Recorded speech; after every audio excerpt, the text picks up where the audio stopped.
Hey, welcome to Jeff's Unknown. Oh yeah. It's a beautiful night in Montreal, where I'm actually situated in Montreal. Cold, as you can see in my face. This is not shyness, but this is the weather, okay? The wind was very cold today, but I got something to make your blood go, woo! I got myself an amazing guest tonight, somebody who I've already interviewed in the past in the French world. So you probably don't know, but I have a big page in the Franco world, the Jeff on Direct. But I have yet interviewed him two times, and two times there were things happening very weird. And I have to say that this guy scares the crap out of me because things weird happen every time I do a live with this guy. So tonight, if something happens, it's not my fault. Okay. All right. I'm warning you in advance because every time I've done a live with this guy has. Okay. And the reason why I wanted him on here, I wanted to explore really like the unknown, but not just that, but history. We were talking earlier before the live started, me and him, we talked, and he was telling me story, like, like history and this. And he says, like, there's a lot of things that people don't know. And I'm like, yeah. And he says, people walk around certain areas not even knowing the history. And it could be very dark history too, as well.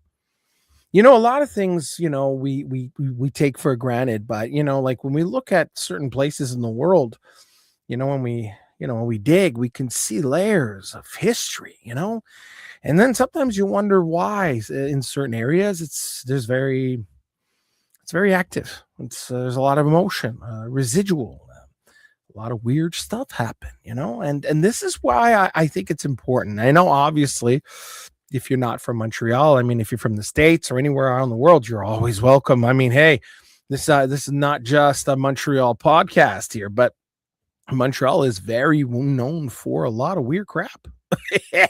I love this stuff. This is something that drives me, makes me go crazy when I want to, when you want to learn more about it. And the only way you can learn it's through people, and it's through other people, and then other people and their experiences, because the experiencer is what I think is the most essential part of this paranormal equation. It's really important. Now, before I bring him in, I just want to thank you all for being here. Please subscribe, especially subscribe. It'd be very nice. It'd be nice to grow this page because I know I'm late in the game. I've started my French page and I put all my love in it, and I love those people. I love them. Oh yeah. I love people who thank me and say, Jeff, thanks for bringing this person, and oh, thank you for allowing me to connect with that person, and oh, this content is really very interesting, or no, I'm not too crazy about this, but I love when you talk about this. And for me, that's what gets me high. That's what I love. This is what I love to do, is to explore the unknown together. Now, I know there's different pages that are out there, and they do it like more like a TV style, TV series. But I know that for me, I like the fact that it's more live based, like Coast to Coast. If you ever watch the show, well, not watch, but listen, because it's on the radio. But Coast to Coast with George Norrie, remember Art Bell back in the day, and they were talking about stuff. And that's what inspired me. And I said, that's what I want to do. I want to talk about it. I don't want to present it to you. I want to talk about it. I want to hear the person's feeling in their words. And I want that. And I said, you know what? Paranormal talk live. That's me, man. That's what I like. So if you're new to the page, welcome. Don't forget to subscribe and like. Oh yeah. So, and I'm stoked because, like I said, every time now because I said it, there's nothing going to happen. But the two times that I've had him on, poof, there was always weird stuff. So for the first time on this page, ladies and gentlemen, Dominique. Yes. How are you doing, sir? Hey, Jeff, how's it going? Hey, I'm listen. doing good. I'm doing good. Let's hope nothing special happens at this time. Let's cross our fingers, touch wood. Yeah. I don't know, but yeah. Well, look, if it manifests, it's because it wants to. It wants to, like last time. But look, but I know that we have a bit of history together. So Mm-hmm. because this is a new, like, new page and new English live, we're gonna go to the beginning. I really want to start at the beginning. And like I Oh, want to pretend like I don't know you. We're on a date, candlelight, and say, "Oh, Dominic, tell me how much you love me." Like type thing, but sweet, not in that way sweet. because my wife would get jealous, obviously. Yeah, same, same, same, same. No, no, I'm kidding. But no, but Dom, I know that you're someone who is very how can I say this? Very in tune with the paranormal. I know You're cutting out. that you that cut. Are you telling me this is Tom, are you there? I'm there. I'm still there, but you're frozen. Dom? Yeah, I'm still here. All of a sudden, all of a sudden, his internet connection, his computer went off. Are you there now? I'm still here. I never Okay. left. All You were right. there, but on your side, for me, it was you on your side. You were frozen. And see, for me, it was you. That was you're lagging, Jeff. Oh, really? Okay, just 1 second, okay? No problem. There you go. Because I told my kids, get off your tablets. And they're all on their tablets and they're going to bed. They should be in bed by now. But you know how kids are, I right? know. Yeah, I know how it goes. All Believe. right, so let's make it a little quicker, the intro. I know that you're very active in the paranormal world. I know you have your own organization, your own page, Investigation 13. But Hmm. I really, if you could do it like maybe a short synopsis of who you really are, and what kind of what kind of things have you done, and a little bit about I mean, like your experiences a bit, like what makes you unique, because I've met you, and man, Dom, you're a very unique guy. So here you go. Okay, so my name is Dominique Desormeaux. I've been in the paranormal field for more than almost 30 years Wow. now. Active on the paranormal field since 1999. Um, but been dealing with paranormal events, Mm. different stuff since I was born. I was born as people call them blue babies. So I had the cord wrapped around my neck. I lost breath. It took 17 minutes to take my first breath. Wow. The doctor was sewing up my mother from a C-section, and he was trying to explain to my mother that I didn't survive the birth. Yeah. And 17 minutes after, I started crying my first cry, so my first breath of air. Uh, Wow. After that, different stuff did happened. When I was young, I used to have a dark shadow sitting at the edge of my bed every single night. I would, tell my parents somebody's in my room. My father, he's Italian, so bless, less believer. Now he does believe, but I could Mm. tell you an experience on that. You would laugh your butt, but maybe a little bit later down the interview. But yeah, so my father would tell me nobody's there, go back to sleep, you're playing games, blah blah blah. My mother was more a little bit in tune on the side of paranormal, so she would ask me, questions here and there. So slowly evolved. Obviously, at the age of 10, I don't remember if I told this part on the franchise, but I will reveal that we're I'm getting naked, so I'm not hiding nothing. So there, around the age of 10, I'm a autistic Asperger. That I do have Asperger, so that's why you'll see my hands going around here and there and Oh, stuff. okay. And I do sometimes have a speech slur. Impediment. Yeah. Yeah. So that's why, not because I. That's my problem. Anyway, so at the age of 10, I was getting so much bullied that I decided to commit suicide. I hanged myself in the closet. Um, went went out. Came back to life. People were telling me it was not time for me. So, Wow. so yeah. So after that, continue. At the age of 12, I met my first ghost. Hmm. Was coming back. I had a small job working after schools, driving, groceries on a bike. Yeah. People will call the store and say, send me a loaf of bread, milk. So I was doing that young to make a little bit of money because Yeah. Yeah. we just got to Quebec at that time, in Quebec City. I was living in Ville Saint Michel. So we were starting, and I was coming back from work to going home, and I was crossing the street. All I heard was a loud motor, and I don't remember. I got hit. I was left for dead in the middle of the street. The guy hit and run, Wow. and that's when I did that. I saw my first ghost. Old man was talking to me. He was tapping on my shoulder. I could feel the warmth of somebody tapping on my shoulder, telling Yeah. me, obviously in French, everything's gonna be okay, son. Yeah. Everything's gonna be okay, son.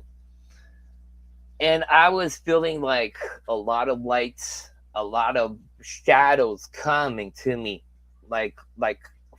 forward to me, Yeah. and all of a sudden, this gentleman that was talking to me, and it was like we're talking now. Say, if we were face to face, it was like that. With this guy, this gentleman, and he was telling me, "Listen, I think it's time to go see your mother."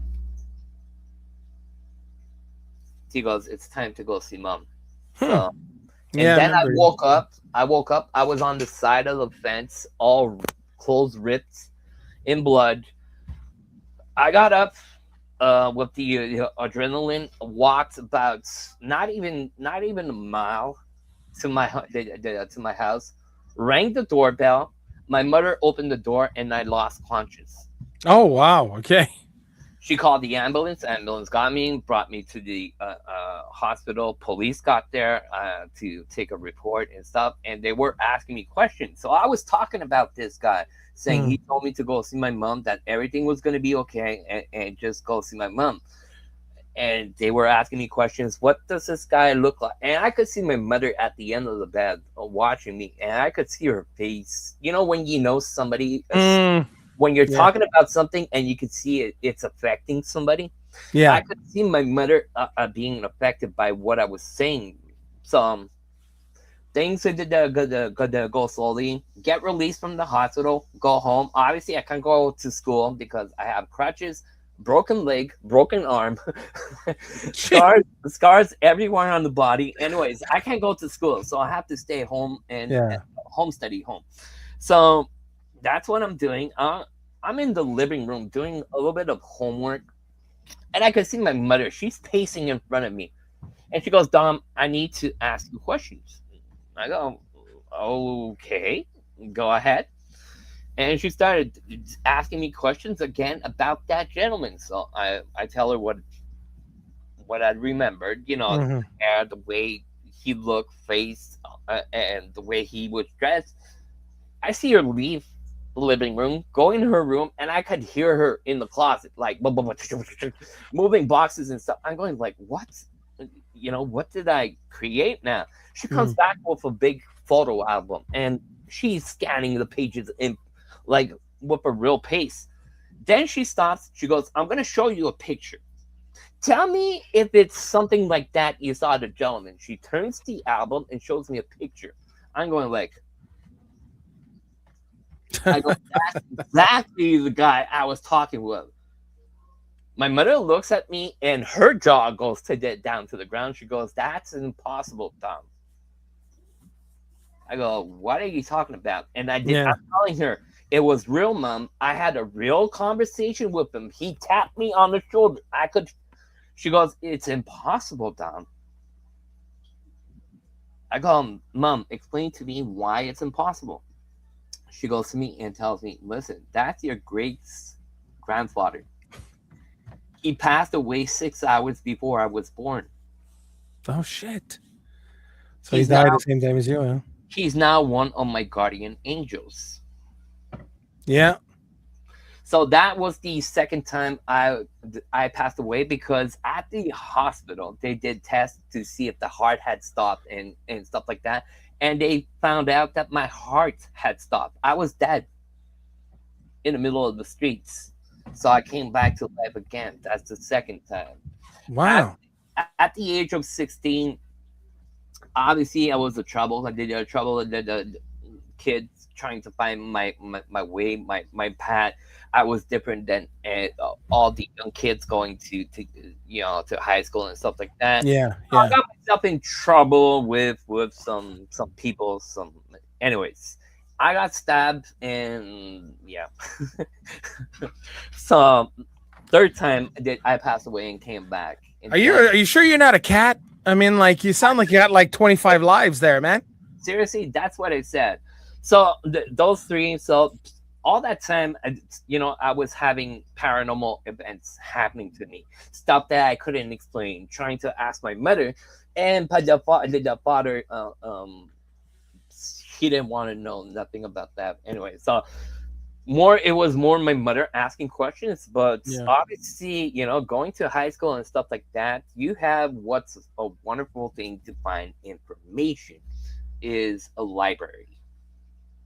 That's true. Yeah.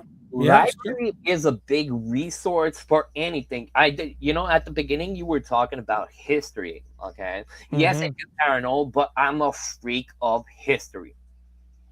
For me, it's important to know who we were before to become who we are now. Yeah. Yeah. The And it's past does speak to us. Yeah. and it's important for me also to pass it on to my kids, to the next generation, to my grandson, because now I'm a grandfather. My oldest daughter has a grandson, so to pass that on to my grandson, that's important also to me. You Nice. know, Yeah. Yeah. all I like those that. all that information. Sometimes I go on a run with the kids in the car, and I will stop at some places. I will say, here, this is this. It was this. Yeah, but dad, this is, you know, the condos. Yeah, but before I explained them. Same thing for the history of my house, Hmm. which I will come did that a little bit later. They know all the history from the house. You can take my son and interview him. He's going to talk to you about that event. So I'm just teasing the people watching. They're gonna say, "What event?" And it's gonna come. Yeah, but we just wanted to add something because you did say Yeah. about like when going to the library because I remember being in elementary. And back then, back in the 80s, the elementary schools had awesome books. I mean, had awesome books. And I was just looking here because I'm on a different computer, but there was these books that had books about the paranormal. And Hmm. I'm just trying to see if I did download it. If not, it's not a big deal. I explain because you'll know exactly what I'm talking about. And it's a book, and it was written phantom or ghosts, UFOs, and all types of stuff. And it was a book. I have the whole collection. It's a Well, black book. yes, yes. I have the whole There, collection. well, there you go. But those were the books that I used to pull out of the library in elementary. Look, you well, like you, and it opened up my eyes on a lot of aspects because when I was turning the page, especially about ghosts, and I'm like, oh, I've seen that. Oh, that happened to me, and I'm young, and I'm like, oh my god, and then I would actually bring it home, and then my mother would discuss the images and say, oh yes, I'm and all this. So this is where I think it's important and essential that it is important to talk to your kids about it, the history, but also the fact that there is remnants, there's residual, there's emotion there. If you're going to a place, for an example, where like you were talking about a prison there, there was a lot of suffering there, a lot of craziness, people A probably got lot of hung, a you know lot of residual stuff. yeah, Yeah, and don't forget, in the paranormal field, wood is like a recorder. It will yeah, trap in some residual. Jesus, Residual. Yeah. residual stuff. So sometimes it's not directly Yeah. intelligent, but it's a burst from the past that was recorded in time. Yeah, I believe you. I believe you So 100%. I'll I give you an 100%. example. I'll give you an example. Okay, I was at the Plain of Abraham in Quebec. Yeah, Okay, Abraham. Yeah, yeah, the plains of Abraham. Yeah. we're doing an investigation there. All of a sudden, on an EVP, I do have. Sorry, Dominic. Sorry, I don't mean to interrupt you. Forgive me. For those who don't know what the Plains of Abraham is, that is where the English invaded Quebec City, and that was where the battlefield was when General Wolfe and General Montcalm, where they were fighting it out. So this is what we call the Plains of Abraham in Quebec City. For those who don't know the history of Quebec. Sorry, go Yeah, ahead, okay. Dominic. Sorry, I forgot that. So obviously, the war lasted exactly 42 minutes. Yeah. It wasn't that strong. But anyways, so we were there, and I do have EVPs of people calling shots. So Oh wow. in French, you could see "Armée feu," and Really? you hear the muskets going.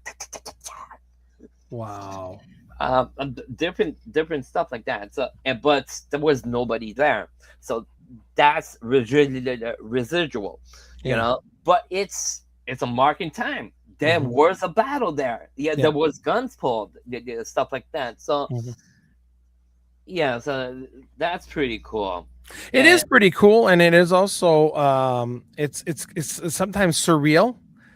You know, when you go to a place where like you said there was a battlefield there, and all of a sudden you could register sounds from the past, and I believe that where there were large amounts of human suffering or intense emotion, that there are rips in the fabric, and like you said, that get captured there. You know, there are people that, even though for 40 some odd minutes there were that many people who passed away. So there yeah, was for a sure. lot of people. The battle, even for 40, let's put it the round number 45 minutes. Mhm. Um, there was a lot of casualties for 42 minutes of war. Yeah. Cannons, big musket balls and stuff like that. And by facts that a musket ball could do a lot of damage Oh on yeah, yeah, yeah, yeah, yeah, rip parts and stuff like that. So a yeah, lot of casualties, a lot of people are there getting hurt, a yeah, lot of bloodshed. Don't forget that blood is also a generator for paranormal activity. Water, the blood, railroads, um, uh, yeah. There's a couple of a lot of stuff. We're not going to go well, into yeah, but all of blood, yeah, but I love the way you mentioned blood, bud. it. I really like that because Look, just the fact, and this you can do. Anybody could do the math by themselves. Look at all the battlefields. yeah, How many people go investigate the battlefields? Why? A lot of blood was shed there. A lot yeah, of energy, a lot of screams, a lot of anger, a lot of trauma. Also, don't mm, forget, some were 16 years old going to war. yeah. Uh, you could be all this and say, "Oh, I'm gonna shoot somebody," but in the action, being shoot at or shooting at somebody, that's way more different. Yeah, but that's it. Like I was saying about the blood. I mean, like, look at the occult, and certain occult rituals. They use human sacrifice, blood, right? And they use it to conjure up the whatever. I mean, like You, the call, even demonic possession, not possession, but demonic rituals and stuff like that. They use blood. So I'm happy you mentioned that, because you're right. Blood does have a certain signature to it. And Mhm. yeah, yeah, no, seriously. And why do you think certain warriors in the past would like kill their enemy and eat their heart to possess their powers? You see, Some, that's insane, man. well, there's different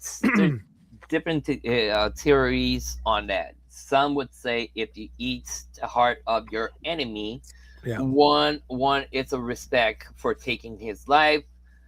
Two is for his soul not to be able to come back Yeah. because he's missing a part, so he won't be able to come back or to make harm on others. Some had that mentality Yeah. of it.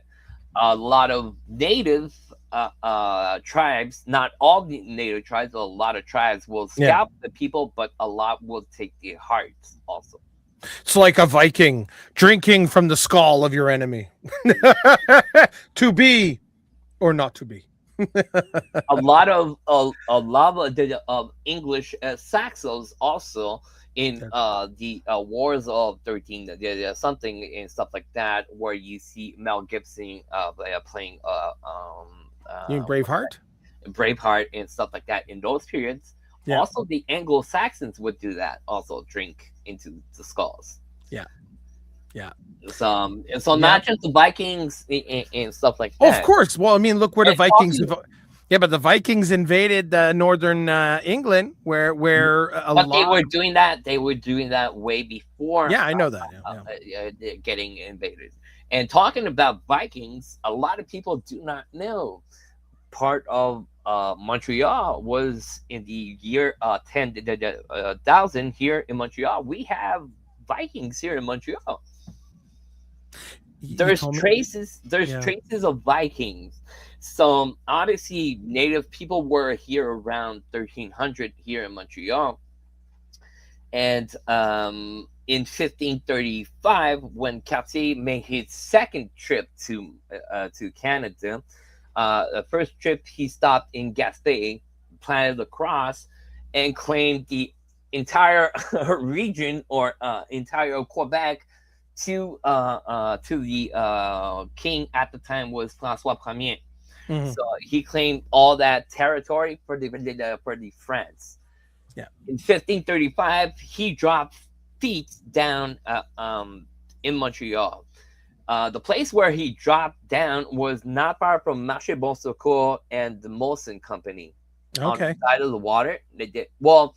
You know where the big tower in Montreal is at the old port of Montreal. There's a big tower, clock tower. Yes. Okay, so if you go to that tower and you look straight ahead of not on the side of the water, but back to the streets, that's Yeah. exactly where Cassier did dropped his feet down in Oh wow. 1575. Okay. When he got here, the natives that were living at Montreal came and got all his crew, brought them back to the village, gave them food, gave them provisions. Cartier wanted to climb Mont Royal to see the Rapide de la Chine, to be able to contour that by boat to move ahead. Yes, Lucien Rapids. Yeah. Yeah. And so he went on top of the mountain, and it was the natives that brought him on top of the mountain. When he left, somebody on the boat had a journal.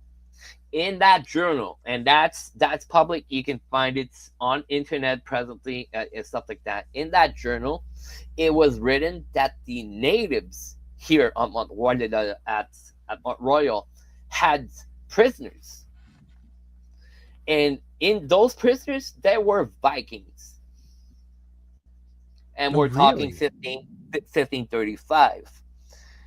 The Vikings were there like way before what a lot of people are saying, yeah, the French invaded and created chaos by taking the lands to the natives. Yeah.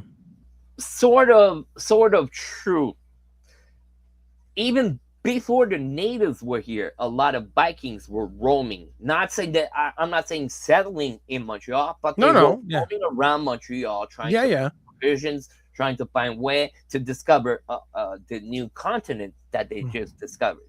Yeah.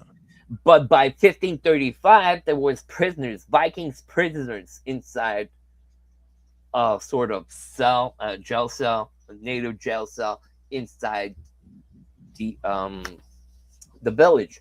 And presently, a lot of people do not know that. They go, a lot of people every summertime, they go chill out, play music. Some people go see football matches to the Percival Molson Stadium.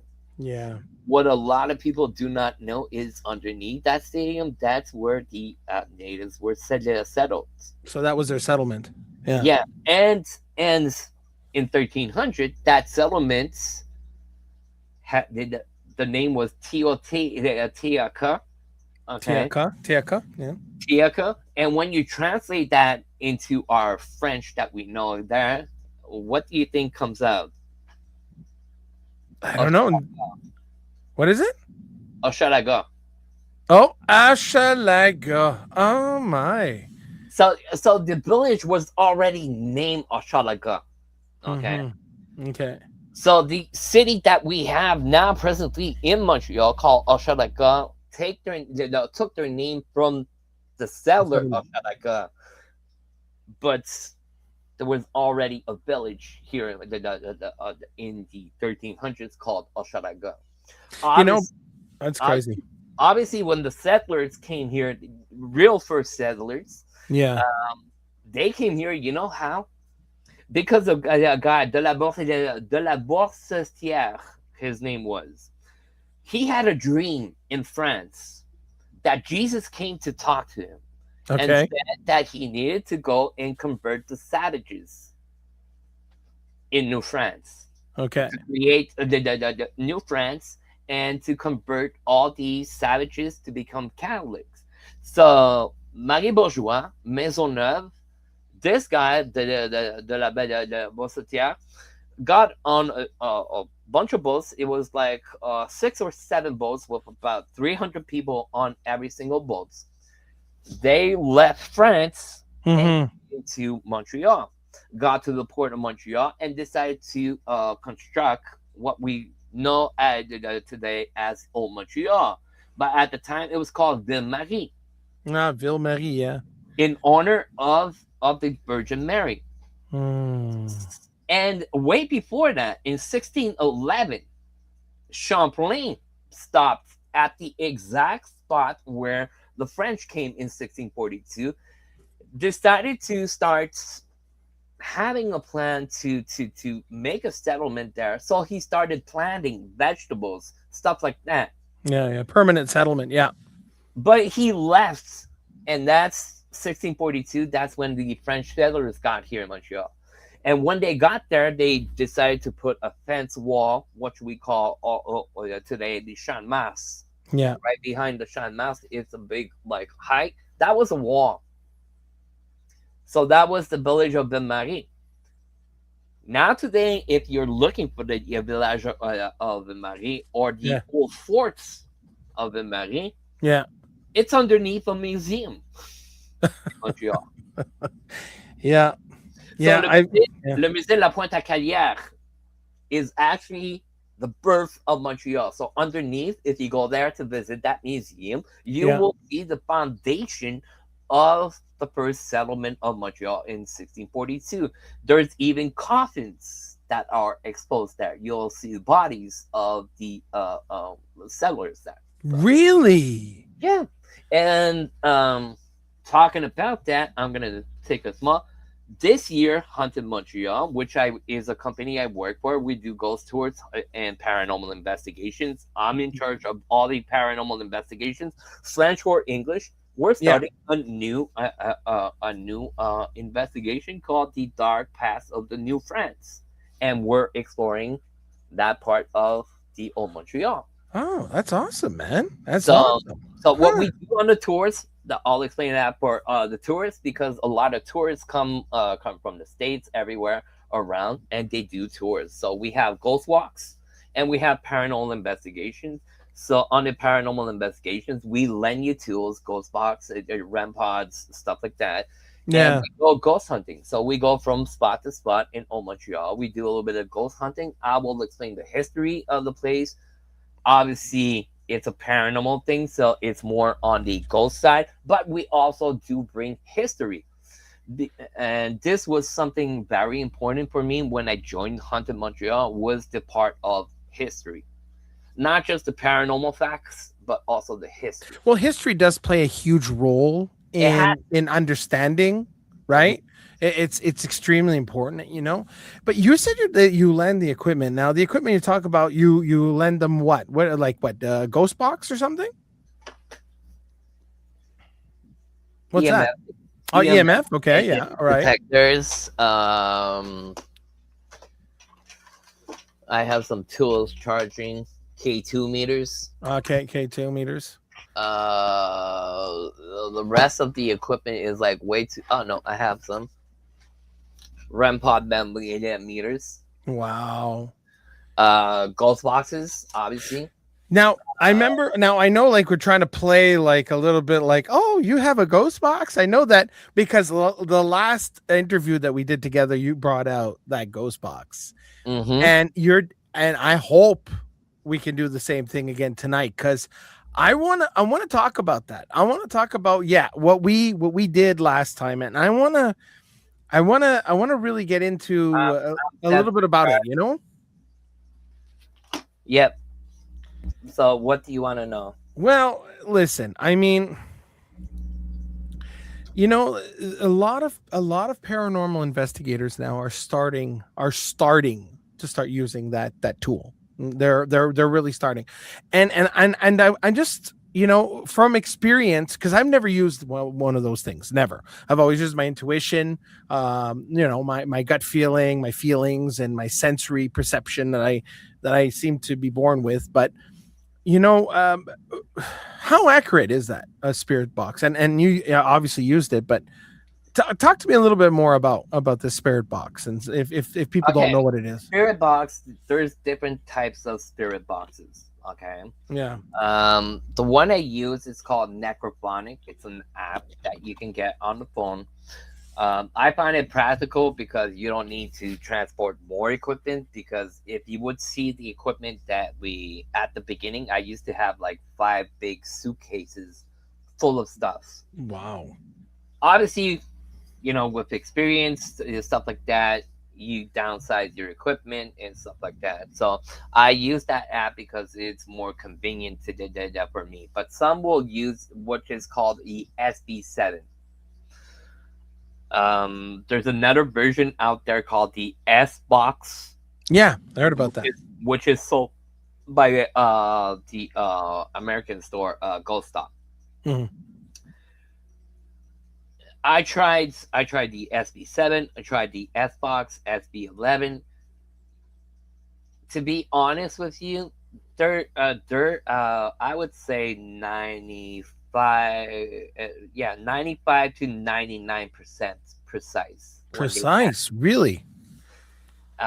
sometimes they will gibber other things. So the SB7 is actually radio scanning, but it's on milliseconds.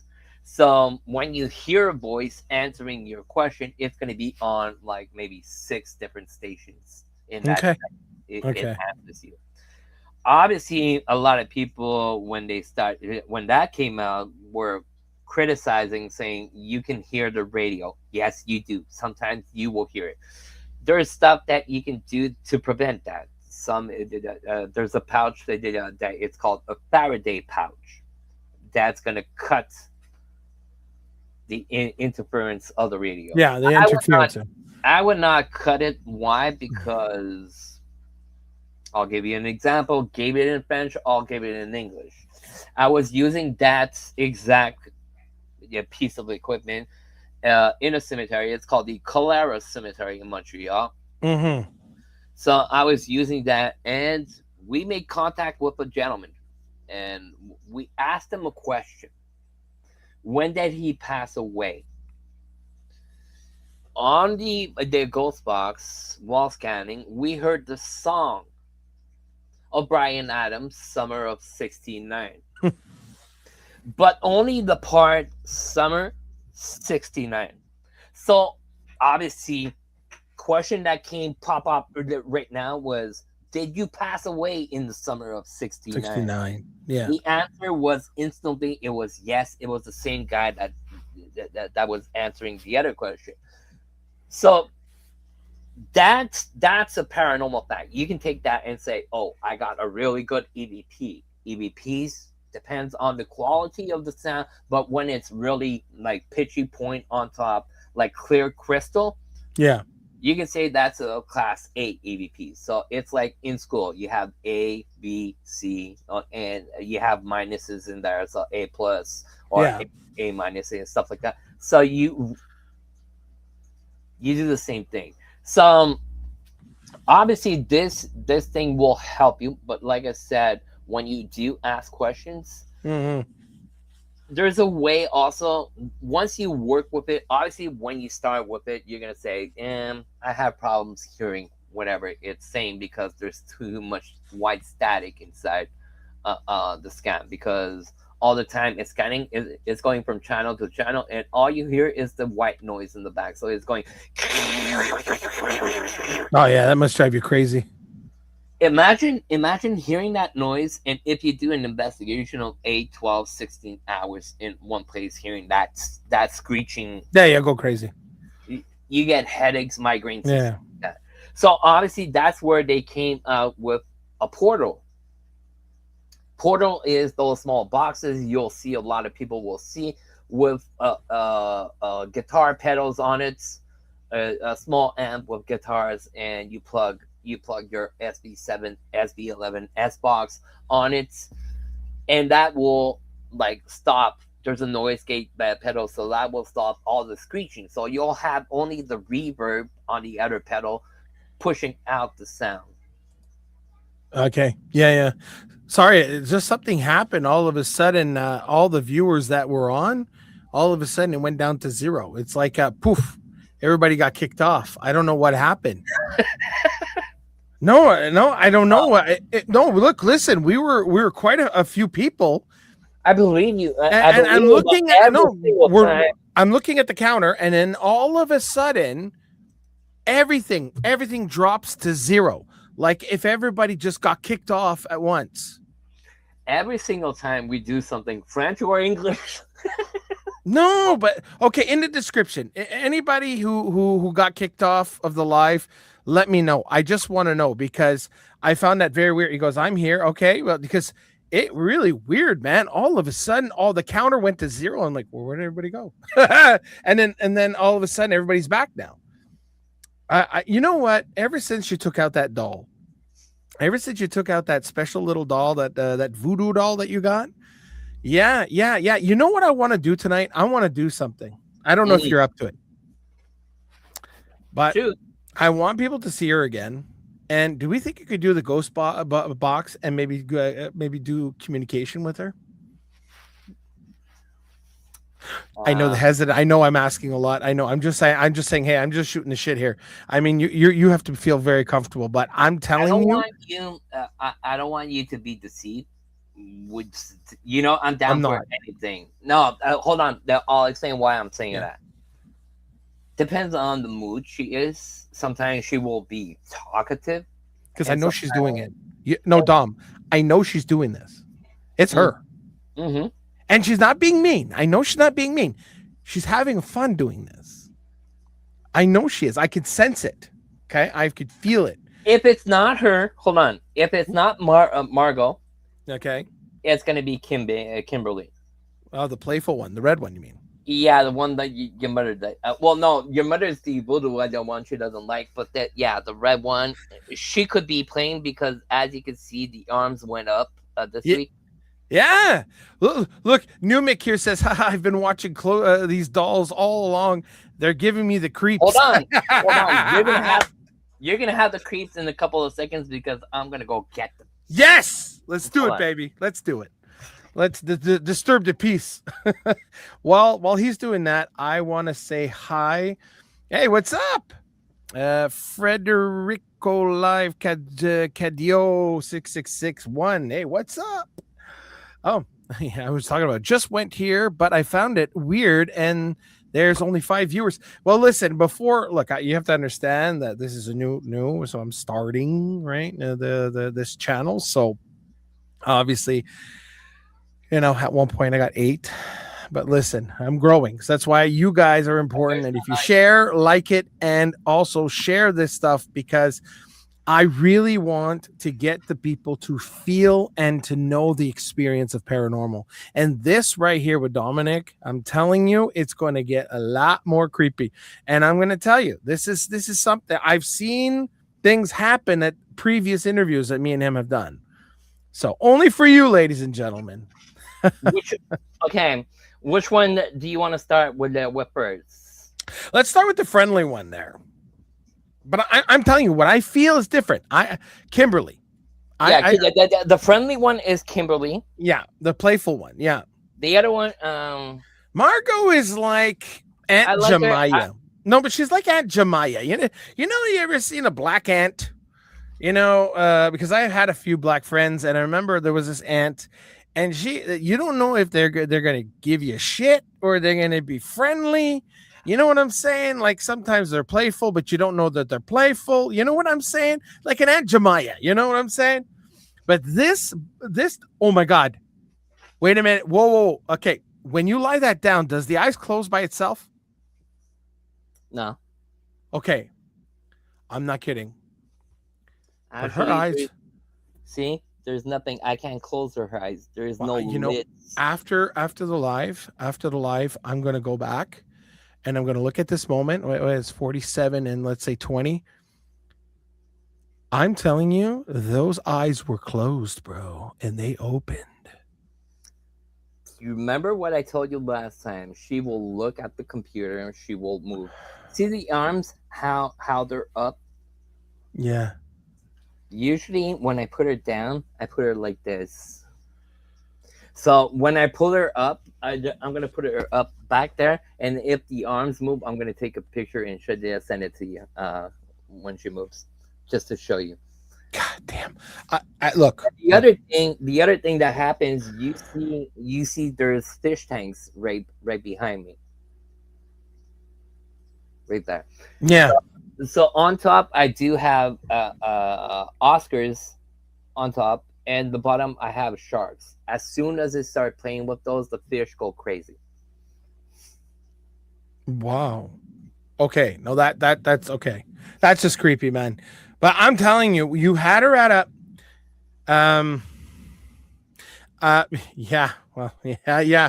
Judy, she talked about the clown toy when I remember there was like a lost a fragment vision I had of a clown toy, and it's a long story, but she mentioned it. My God, but oh my God.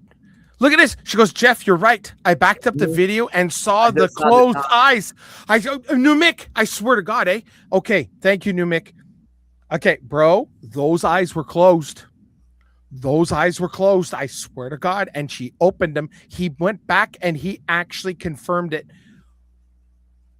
Okay, look at this. I got goosebumps like you wouldn't believe. I swear. Look, you see my hairs? You see the hairs? I swear to God, man. So for people that do not know, this lovely doll that is hanging with us, her name is Kimberly Young. If you go on my YouTube page, yeah, there's a small video. It's 9 minutes. It's called My Haunted Dolls. Okay.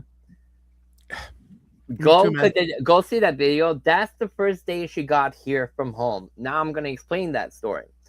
So there's a lady in Montreal. I live on the outskirts of Montreal, so way up north. A lady, two cities, two cities that are from me, has this doll for sale, and the price she's asking is like a joke. She's a doll from the 1800s, late 1800s, beginning of 1900s. So the lady has that to sell. Make an appointment with the lady. Go get the doll. So I get to her door, and obviously I'm almost 6'2". A little bit chubby, a lot of tattoos, bald head. It's a little bit nightish time. I'm going to meet a lady. So first thing I think is take out the money and show the money at the door. Like you're not here to harm them or stuff like that. Yeah. So I could see the lady coming down down the stairs. She has the doll, holding the doll like this. Yeah. She opens the door, and I can see she's shaking with the doll. She gives me the doll, takes the money, and I was about to say, "Thank you, ma'am, for the sale. Have a great evening," and leave. She slammed the door in my face. Had no time to say nothing. So I'm going, huh, okay. That was rude. Go back to my car. Something is telling me, do not put her in the trunk. Do not put her in the back seat. So I put her next to me, tied her up with the seatbelt, and starts driving. I'm driving, get on the highway. I'm on Highway 15. I'm rolling, and all of a sudden, on this side of my vision, I can see her moving in the car. Oh my I'm god. doing 120 on the highway. I have a haunted doll now moving in my car. I'm like, is she gonna grab the steering wheel? Is she gonna do something? So do I stop? Do I put her in the trunk? So I continue my way, get home, put her in my living room, and take out REM pod, the ghost box, start asking her questions. I ask Yeah. her, "What's your name?" She tells me. You'll see in the video. She tells me Kimberly Young. She's 9 years old, etc. They answer the question, and I'm close to to the doll. Yeah. On that video, she tells me to move away, that I'm too close to her. Stuff like that. The REM pods go off, crazy stuff like that. So go see the video. It's Yeah. it's nuts. Now I have to ask you a question though. You Yes. for sure, those eyes can't close. Hold on. I'm gonna try to bring her the closest possible. Because now I'm not the only one that's seeing this shit. Like people actually saw her eyes close and open. She has no lids. See? And the eyes can't move, right? I'm rubbing her eyes. Do you Okay, see them move? I believe. I'm just saying because there's some people out there gonna say, but And and for people thinking that there is a trick or something, she has nothing except like a yeah, type blanket. That's her like nightgown underneath, Mhm. and you can see that's only the body. Yeah. I believe you. I believe you. There's nothing, no eyes closed, nothing. Okay. Wow. Okay. All right. No. I believe you. I'm just saying that people backed this up and actually saw her eyes close and open. I'm So, not. and oh, there you go. Well, no, that's because you moved around, but I mean, look, I sense that I'm not. it's not I'm bad, not surprised. I'm not surprised whatsoever that people say that they saw the eyes closed and stuff like that. Not surprised at all. Um, the first time I did a live with the doll Mhm. in my backyard, because I'll explain why it's special in my backyard in a couple of minutes. But yeah, so I'm doing this. She was calling names of people in the chat, Really?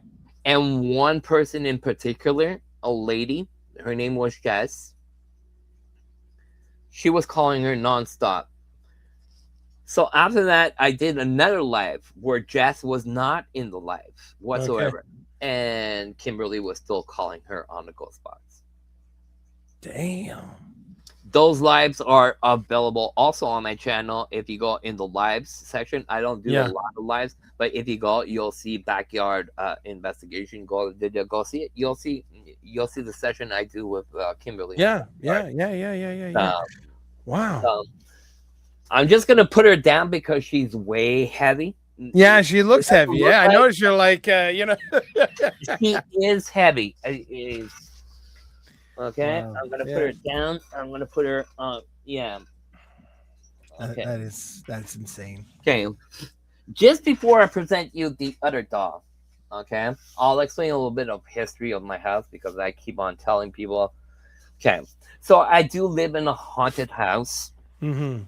For people doubting whatever I'm saying now, you can actually go in 1963. DC-8 plane crashed in Saint-Thérèse de Blainville.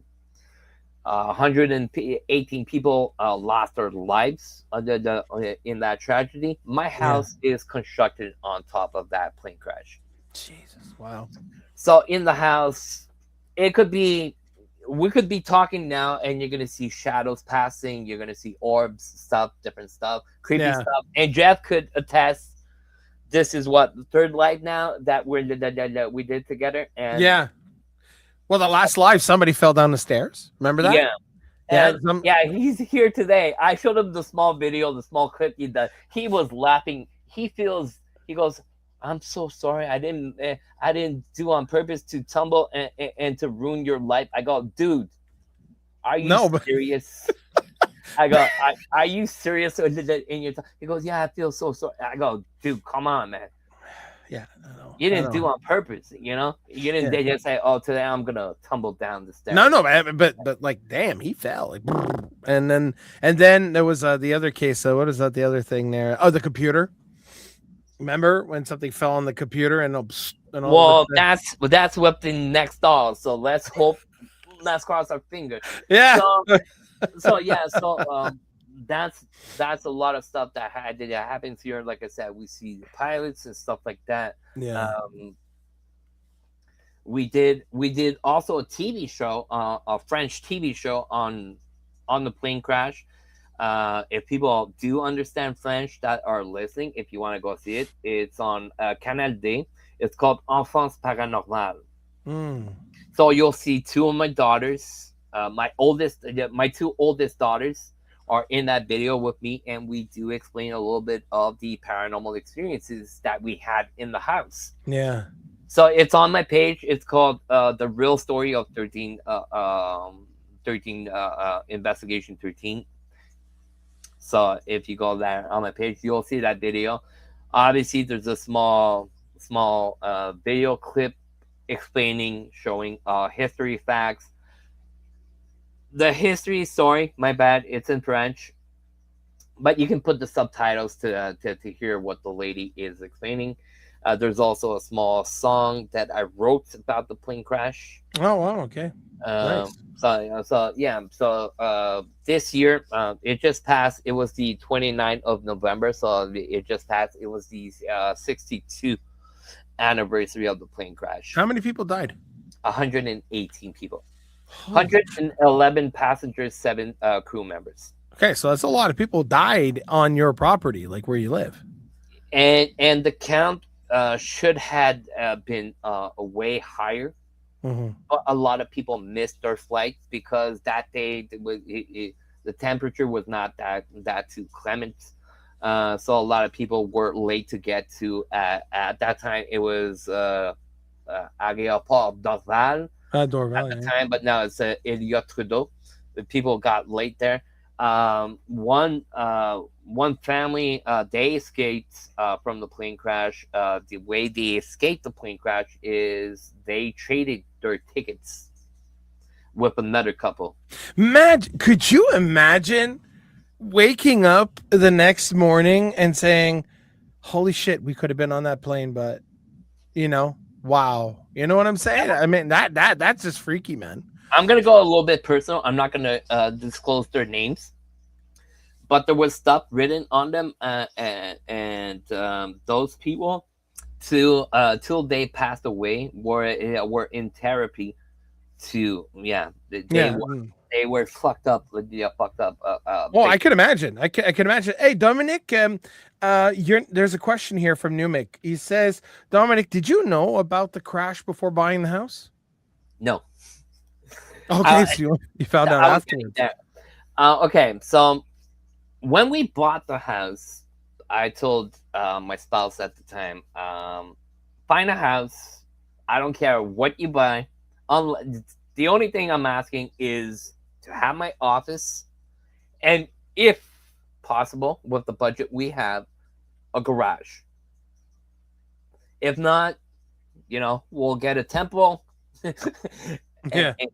and she was looking for something, and we had fun, found seen a couple of houses, and this one she went alone with her father. As soon as she got in front of the house, she told her father, "This is my house." So she had a connection with it. Is your wife very, very in tune with the paranormal as you are? She does investigations, but lately, she had an experience that I think spooked her away. Oh. Yeah, let me finish with the house, and I'll get Yeah, to. yeah, yeah. I'm sorry. Yeah, yeah. It's just like, okay, No, okay. Yeah, so, continue. so obviously she fell in love with it. She said, "I want that house." And yeah, she goes, "You have your office." But I said, "Okay, bye. Let's go." So I didn't see the house till the day that we moved into the house. Mm. As soon as I brought the first box inside the house, I turned around and said, "This is gonna be a hell of an adventure." You could feel the vibe as soon as you stepped in the house. And what's funny is, small connection with the house. The guy that was selling the house was a friend that I had in primary school in Ontario. Oh wow. So we had a connection. I didn't know that we were buying his house. Is once we got to you know all the papers and stuff like Yeah, the that, notary and all that. I Yeah. go, "Fuck, Corey." He goes, "Dom." I go, "What are you doing here?" He goes, "Well, I'm selling my house to this couple." I go, "I'm the couple." This guy had a bad luck. He met a lady here in Quebec, fell in love, bought the house. Well, no, fell in love. Um, he had to go back to Ontario, so she followed him, and she said, "Listen, I want to be married." And so this guy married this lady. She goes, a year after they got married, and she was living. She goes, "I'm homesick. I want to go back to Quebec." So this guy got here, bought the house, and a year after they bought the house, she asked for the divorce and left him. Okay. Well. So All right. they were in big financial trouble So they because had to sell it. But I mean, but when you bought the house, didn't they declare the fact that there was a big plane crash or anything? Isn't that by law you're supposed to? No? Or what I not mean, no. No, they didn't, or no that they don't no, have they to didn't. declare it. They didn't, and they do not have to disclose it because it's the land. It's not the house. If somebody had committed suicide or somebody had died in the house, there's an obligation. The land, nothing. Okay, so basically you can have a Normandy invasion in front of your house. Thousands of people die. Don't need to declare that. But if a cat dies in your house, then Yeah, yeah, yeah. no, but you know what I mean. I mean, I'm exaggerating, but I'm just saying the fact that I'm like, wow, You okay. understand also when I, because I was looking for that information, saying, "Listen, what happened is I, at the time I had small kids. They were going to the school, which Yeah. is about half a corner from here, from my house. Yeah. Um, and there's a guy on my land in front, and he's taking pictures of my house. I'm like, "What the hell are you doing here?" So I go out, ask the gentleman, "Can I help you? Why are you taking Yeah. pictures of my house?" This guy is going, "I'm looking for the plane crash." I go, "There's no plane crash here. Can you Mm. leave?" He goes, "No, I'm looking for the plane crash." I'm getting a little bit upset because he's looking for a plane crash that I'm not aware of yet. So I'm going like, "There's no plane crash," and you know, I'm slowly thinking that this guy's a creep. He's trying to take pictures, my kids in the house and stuff like that. So Yeah, exactly. I'm trying to get pissed because he doesn't want to leave. He's bothering me with the plane.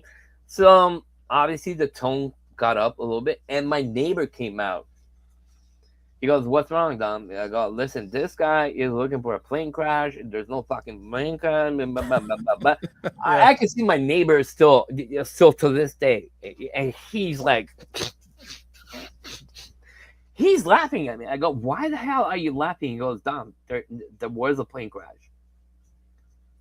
I go, "What are you talking?" He goes, "Go on internet, go punch in." So if you do, anybody that wants to do it like after the live, do not leave the live. Yeah. Stay tuned because there's more stuff to get to talk about. But after the live, if you want to go in, punch in Blaine Bib plane crash 1963. You're gonna see all the history. There's some creepy pictures of limbs on the trees and stuff like that. Yeah, God it, damn, boy. it Now I know why there's a lot of weird shit happening at your place. Now I know why. Now I And know why things this are was going. crazy. When the plane crash occurred, they had to bring the police and start shooting in the air because people were trying to steal in the suitcases. And there is a book out there. I forgot the name. It's a French book, a writer that took some police events of that night and put it into like a romantic novelty or something like Yeah, that. yeah, yeah. But those are true facts. Some people were trying to steal jewelries on part of hands, just hang stuff like that. God, people So are really. I'm telling you, human duality is crazy. that was when I read about that those things. I was going like, really, really. I go, how messed up in the head can you be to take a part of limb of a tragedy that just occurred and take off a ring because it has gold and diamonds on it? Do you want to hear something funny? No, but wait a minute.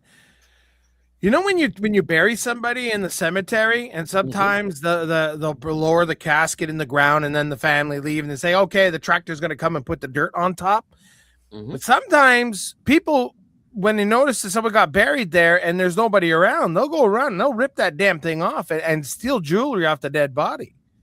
People are nuts, man. Back in the time, in the late 1700s, early 1800s, Yeah. people were stealing bodies from the cemeteries to go to the medical school. Yes, yes. Did you hear about That's this guy? why. Yeah. I'm sorry. I mean, That like, dude, that's crazy. that's why you had at that time police doing rounds around the cemetery to Yeah, prevent the people, and you had also teachers from the University of McGill, and we're talking 1851 when yeah. McGill opened, stealing bodies on Montreal, making it go down the slide to be able to have them inside the classroom in the morning time, all melt down in wintertime. So yeah, so. Yeah, but there's this guy that was arrested. He was selling body fucking parts, Hmm. and the police were there's videos on this shit, and the cops are going in this room, and the guy was stealing dead bodies from cemeteries, and there were like heads, there were like people's bodies because when you're dead stiff, they were Hmm. stand up, there were like heads and he was selling it on internet. Like literally, dude, like magic. You walk into this guy's house, okay, and I don't know if it was the same guy. I might be wrong, but he was also using human body parts You for know, as furniture, bro, now as to get, furniture. yeah, now to get only a skull, a head skull, a real human head skull, you have to go to so many papers and documents just to buy a head or get it transferred from the States to Canada. Yeah, I know. But well, you want to hear a creepy story here? I'm going to tell you a story that happened to me. My I have some grandmother. body parts here. You want to see them? Well, I believe you. Trust me. No, I'm Uh, serious. no, wait till okay. My grandmother passes away, right, a few years back, and there was a family plot there for her, and there was already three people buried there, but there was still enough room for I think two, three people, other people. Now, the last time somebody was buried there was about 100 years ago, and so no, there was nothing there. So well, I mean, there was there, but so when they dug the hole to put my grandmother in, and there was the big mount and everything like that, and my grandmother passed away in the winter in February, by the way. Holy shit, it's coming up. My mother's anniversary is in 4 days. Oh my god. Holy shit. My grandmother's anniversary is today. My sympathies. Maybe Oh, hold on. We might have a connection. She's might sending you a message. That's why the internet is maybe not even here. oh my It could be god, on my your side. grandmother. Oh my god, I completely forgot. I had it on the thing. I didn't even look. Yeah, today is my grandmother's anniversary. She passed away the 24th of February. Wow. Okay. Sorry. Well, no, it's okay. I just like I'm like wow because now I'm talking about her and like now it's her anniversary. Okay. So she was married. Wow, Dom, every goddamn thing happens in this damn live. I'm telling you, whenever we do something. So, This is so, my life. oh, Sorry, sorry, sorry. that's okay. So when my grandmother was buried and the amount of ground that was put there and then obviously they just put enough and all that and stuff. So when the spring came on Mother's Day, we went to go to the cemetery. Me, my wife, and the kids. We went there, and so we get there, it's a fresh grave, you know how it is, they want to wait till it, sinks in a bit so they add or whatever. So I'm getting close to the tombstone and I think it's my wife says, "What's that sticking out of the ground? What's that?" And then my kids run up to it and I go, "Whoa, whoa, whoa, whoa, whoa, whoa, don't touch anything that's sticking out of anything. Don't touch anything." So I get there and I look, I'm like, "Oh Jesus." I pull on it and it's a part of a femur. It was this big. And I said, "Oh my God." And I told the kids, "Don't, whatever you do, don't touch anything." My wife's flipping out. My girls are going nuts. They're screaming, they're crying. I'm like, "What's going on?" I'm like, whoa, hold on. So I'm going on, I, and I'm the type of guy. That's how I am. I'm so freaking weird. I find this cool. I'm picking up body parts, man. I'm picking up clavicles, a part of a knee, part of a skull. I was picking up teeth. Now I'm gonna come back to the teeth part, okay? Picking up teeth, and I'm like, Jesus Christ, I got so much body parts here. And I saw like there was like flowers, but it was dead. So I took the container, emptied it, and I put all the body parts in there. And I was pulling out fingers, part of the femur, like I was telling you, part of the skull, teeth like this. Then I was picking up parts of the casket, like and buttons, glasses, plastic buttons, and everything. So I found out that could have been that it belonged to somebody that was there about 100 years ago. One of my grandfather's ancestors, well, like a family, and and I couldn't get over the fact that I know this was something that people probably don't think of, but I looked at the quality of the bone. The bone was really, it was very decayed. Like it was a very brittle and stuff like that. And yeah, some parts of the bones were very strong, but the teeth were ultra white. What like it was ultra freaking white, like my teeth. Okay, and I couldn't get over how after 100 years your teeth are just as beautiful as anything. And so when I finished picking up as much as I could, I kind of like I sat down and I said, "Holy shit!" Okay, so what I did is I put the bones right there, and later on I called my grandfather and said, "Listen, call the cemetery. They dug up one of your ancestors in there, one of your relatives, and it's everywhere, So he called, and then when I went back the other day, not the other day, but like the day after or whatever, I went to look and it was gone. They actually took the bones. So I guess they must have redug it or whatever. I don't know what they did with it. But then again, I saw other parts of bones. So they didn't clear out the place very well. And I found that really, it was. So what I did is I dug a little, I put the bones in the ground and I made a prayer. And I said, "I'm very sorry, but I hope you can, forgive me for collecting your body." But I said, "Listen, I mean, look, everybody deserves to, a proper burial. But when I did that, I found that I found that surreal for me was like I had this connection, but I'm telling you, man, it was something, but it was the teeth. I couldn't get over the teeth. How teeth are, it's crazy. And I uh, wow. yeah, I have some. Well, actually, I have some bone dust, some particles of by the bones, and a teeth in a small jar from the catacombs of Paris. Oh, But that but oh but when wow. I speak about the catacombs of Paris, I'm not talking about Mister and Mrs. Everyday visit at the catacombs. I'm talking about the dark catacombs. Oh, you mean the place where they don't talk about? Yeah, this is where you hear people get lost into the tunnels and stuff like that. I'm talking Damn. about those catacombs. So that's why you saw my head while you were telling me the Yeah, story. yeah, yeah, yeah, yeah. I'm trying to look.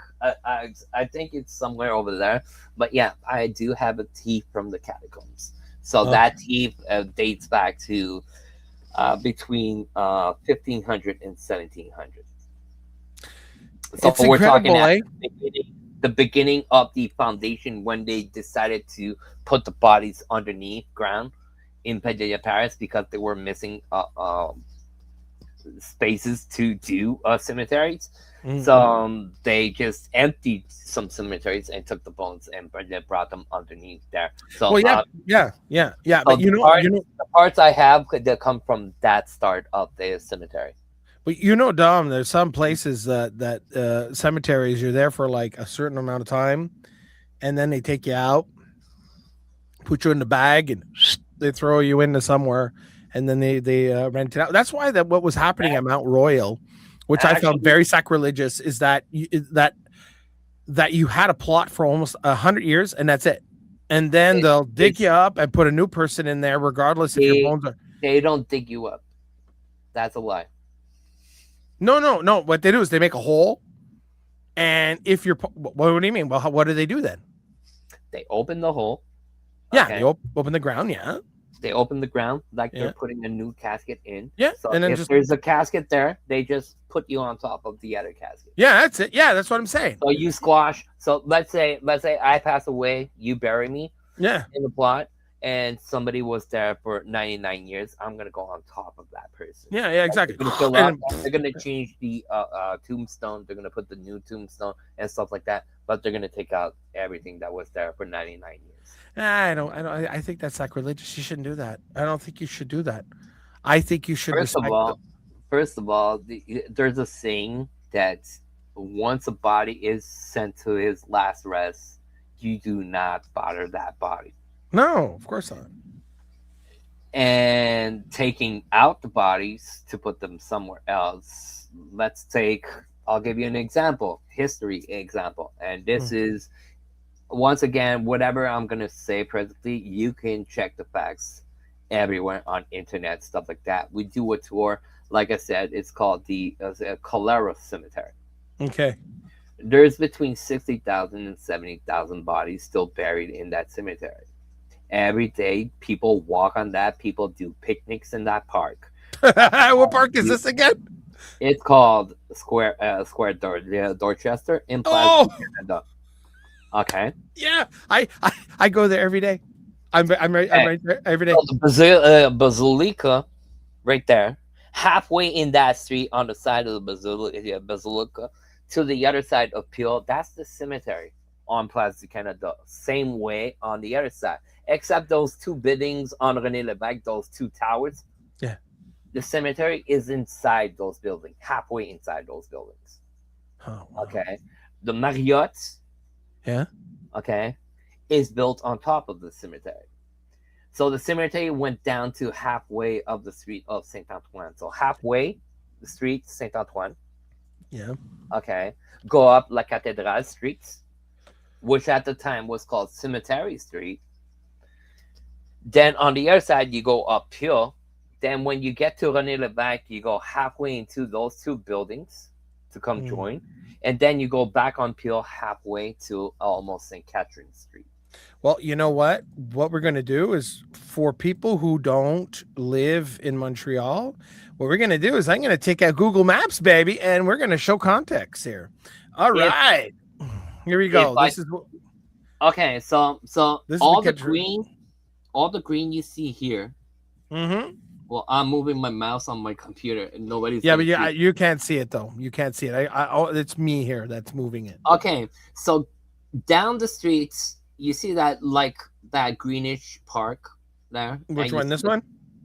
yeah, that one, and you see Yeah. two towers right there. Yeah, right here. Yeah. Okay, so the first tower, further, I would say, if you're looking sideways, it's going to be right. So the biggest one of the tower. Yeah, this one right here. There. Yeah. So You that mean one- yeah, de la Gauchetière. yeah. No, Place Bonaventure. No, that's the Un de la Gauchetière. No, but they're here. This is Place Bonaventure. Yeah, underneath, that's the metro now. Yeah, the metro. Yeah. So in the 1800s, you remember I said police would do rounds around the cemetery? Mm-hmm. first police station of Montreal was exactly where that building is. Oh, really? Okay, so so so underneath the other streets behind that building, not by Bonaventure, but the other street is Saint Antoine down there. Yeah, Saint Antoine. Yeah. Okay, so right at the corner of La Cathédrale and Saint Hmm. Antoine is the first body buried there. He's from Here, 1794. here, you're talking about, right? Yeah, that corner there, right in the middle. There's a body there from 1794. Is it still there? It's still there. He's What? under. He went down. He went down. He's underneath the sewage. Now they're about to fix that corner of the sewage because they did peel. They did around stuff. So they're about to fix that corner. They're gonna take that body out and bring him back to. There's a mass grave in Cimetière Côte des Neiges. Yeah, but Where if you want to come back to the green spot to show yeah, the customers. I can't believe there's someone dead. There's a wow. Okay. Yeah. So all the greenish part on that side is called Place du Canada. Yeah, You, this one right here. you have the basilica right there, Yeah. and that's where I told you in the dome there. Okay, I do have a picture of a priest, a ghost priest, in that small dome there in the center. I Hmm. do have a photo at 12 o'clock at night on the 31 of October 2024. We're doing a paranormal investigation here in Place du Canada. And Mm. people were taking pictures of the side of the church because there's actually a cemetery also underneath that church. There's 296 people buried underneath that church. Eh. 232 people are actually priests and nuns.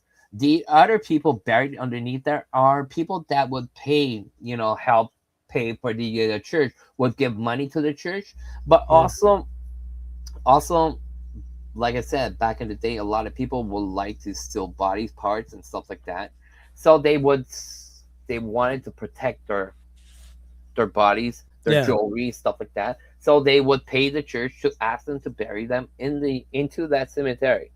Obviously, the priests and the nuns, the reason why they're buried underneath the church, they're buried underneath the hotel where the priest gets the mass and stuff like that. The reason why they're buried there is people would say, I'm closest to God, because when he does the prayer, he goes like this and talks to God up. So the priests and nuns that were buried there are looking up to the sky to God, to heaven. Now, when you say buried, is there like a crypt underneath, or is it actually underground? Like It's a crypt. in there's a It's a crypt. crypt underneath, A crypt underneath.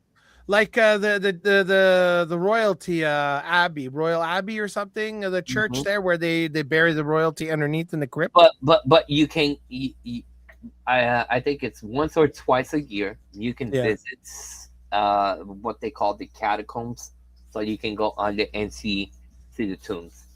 I've been down in a monastery. I've been there. I've eh, been to this one. There's another one in Jesus Christ, on the side of the water. where in Lachine? No, Saint Francois. What do you mean in Montreal? No, in Boisbriand, yeah, places like that. Yeah, up Oh, north. okay. Okay. The Vieux Terrebonne. Sorry, I was looking.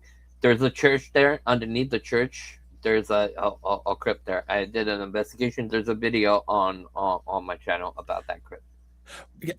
I remember when, well, it doesn't exist no more, but in Ville Sainte Catherine, there used to be la Collège Lamoine. No, Charles Lamoine, I think that's it. Or, Charlemagne. yeah, Charles Lamoine Collège. And it used to be a monastery there, Mhm. okay, before it became a private school. And the old building. And when I was an air cadet, we used to do our air cadets there, okay? And there was this old guy called Gaston. He was the caretaker of the place. He actually lived there. And I remember we were doing an event, and then he says, "Hey, can someone help me?" So he went to the commander and he said, "Listen, And at that time, I was a corporal. He says, "Corporal, come here." And I said, "Yes, sir." He says, "Can you get the four other cadets and help you bring these tables down with Gaston?" I said, "Yes, sir." So I got four rookies. Come here. Jesus. So I'm carrying the table with Gaston, and the other ones are following me, and we're going and then we're going down near the basement and stuff like that. And then there's this hatch that opens up, like from the ground. It opens up like that, and there's stairs that go down. And he says, "Please watch your head." And I said, "Okay." So I tell the cadets, watch your head, because at the time we're wearing our keepy. And I'm going down there, and I'm looking, and all of a sudden the air is different. The air is just different, and all of a sudden I see walls of empty slots like this, like really, like a crypts, right? Like Indiana Jones, where people are buried on the side, but there was nobody there, right? So he says, "Okay, guys," and the other four kids are creeped out. They're scared. You know why they're scared? Because Gaston turned around and it said, "Oh, don't be scared. People used to be buried here." And he says, "But there's no bodies here no more." I look at Gaston. The four kids are up there. The tables are on the ground, and the four cadets. And I'm ordering them to come down here. Come here. And they don't want to go. They don't want to go. They're literally, I never seen four kids like that scared shitless. So then guess what? Me and Gaston got to do it, right? So we're picking it up and we're laying the tables, because they were foldable tables. We're laying them exactly where people would be, their bodies would be. Right. So it was four tables, like, and then all of a sudden I just look around and I said, you serious? He goes, "Yeah, there used to be dead bodies here and all that." And I'm like, "Doesn't that creep you out?" He goes, "Yeah." He goes, "I see shit, but it doesn't bother me, like real Quebecois, And I go, "Really?" So then all of a sudden he goes up first. He goes up first the fucking steps, and I am up his ass. I'm like a fly on shit. I don't want. I'm creeped out now. Like I'm creeped out. Like the feeling was very morbid and very weird, right? But I'm like, what, 15 years old, right? So I'm stuck to him, and he turned around and he goes, "Why? T'as peur? So he closes the thing, and I didn't realize. So then when I found out that there was a and stuff like that, but I remember going down there for the first time and actually being in that type of environment, and I could feel it. I could just feel it. Imagine, like when you're down in those crypts, but I've always been fascinated about places like that. But I'll tell you, man, it was something. It was, so I had to share that to you, man. But no, I know you've probably been there 100 times, but I like places like that. It's like there's a place we do on the tour. It's a walking tour. It's called the Haunted Dada downtown. We go to the Grey Nuns headquarters, which belongs to now to Concordia.